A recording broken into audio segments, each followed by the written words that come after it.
Attention মুখ্যমন্ত্ৰী doctor Himanta Biswa Sarma ডাঙৰীয়া। Attention পশুপালন বিভাগৰ মন্ত্ৰী নীলিমা দেৱী ডাঙৰীয়ানী। এটেনশ্যন BTC প্ৰধান হাগ্ৰামা মহিলাৰী ডাঙৰীয়া।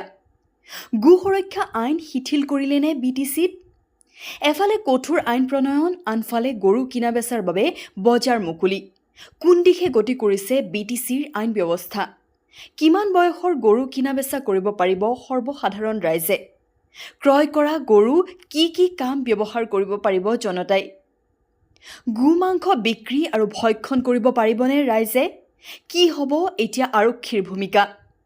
এইবোৰ প্ৰশ্নই খেদি পৰিছে সচেতন মহলক। পৰ্বতজোৰাৰ দেৱীতোলাত নতুন গো বজাৰ মুকলি। গ্ৰাম্য অৰ্থনীতি সুদৃঢ় কৰা আৰু কৃষকসকলৰ গোধনসমূহ বেচা কিনাৰ সুবিধাৰ্থে BTC পৰিষদীয় চৰকাৰে BTCৰ প্ৰতিখন জিলাতেই গো বজাৰ আৰম্ভ কৰাৰ সিদ্ধান্ত গ্ৰহণ কৰিছিল নিৰ্বাচনৰ সময়ত, যাৰ ফলত BTCৰ প্ৰতিখন জিলাৰ লগতে কোকৰাঝাৰ জিলাৰ পৰ্বতজোৰা মহকুমাৰ দেৱীতোলাত গো বজাৰৰ শুভ উদ্বোধন কৰে BTCৰ পৰিষদীয় চৰকাৰৰ EM মুনমুন ব্ৰহ্মই।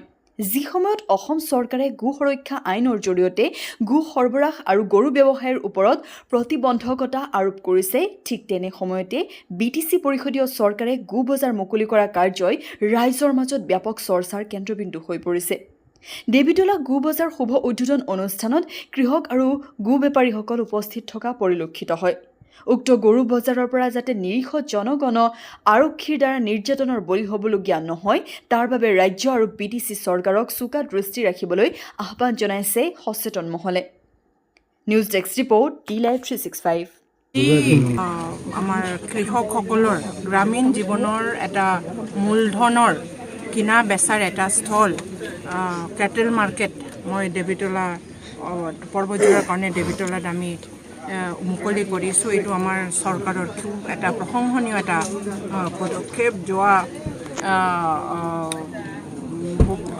কেইবাদিন ধৰি আমি এইটোৰ বিষয়ত আমি চৰ্চা কৰি আছিলোঁ আৰু পিছৰ পৰ্যায়ত আমি সিদ্ধান্ত লৈছোঁ যে গ্ৰামীণ ইকনমিটো অৰ্থনীতিটো বুষ্ট কৰিবৰ কাৰণে আমি এই কেটেল মাৰ্কেটৰ জৰিয়তে আমি গ্ৰামীণ ইকনমি বুষ্ট কৰিবৰ কাৰণে আমি সুবিধা হ'ব বুলি আমি সিদ্ধান্ত লৈ পেলাই আমি কেটেল মাৰ্কেট আমি গোটেই BTC জোৰা কেটেল মাৰ্কেট আমি ৰুৰেল আৰু আৰ্বান দুইটাতেই আমি কেটেল মাৰ্কেট আমি উদযাপন কৰিছোঁ, বনাইছোঁ এইবাৰ। আৰু পৰ্বতজোৰাত আমি এখনেই পাইছোঁ, দেৱীতোলাতেই আমি অপেনিং কৰিম, কাৰণ পৰ্বতজোৰা এখন বৰ্ডাৰ এৰিয়া অঞ্চল হয়, তাতে একো চেঞ্চিটিভ যাতে নহয়, বহুত চেঞ্চিটিভ এৰিয়া হয়, যাতে কোনো ধৰণৰ ইলিগেল হেৰিটো নহয়, তাৰ কাৰণে আমি ভাবি চিন্তি পেলাই অকল পৰ্বতজোৰাত এখন আমি সিদ্ধান্ত লৈছোঁ অপেনিং কৰিবৰ কাৰণে। পৰৱৰ্তী সময়ত আমি অইন এৰিয়া কৰ্ণাৰ দুটা এৰিয়া আছে, দেৱীতোলা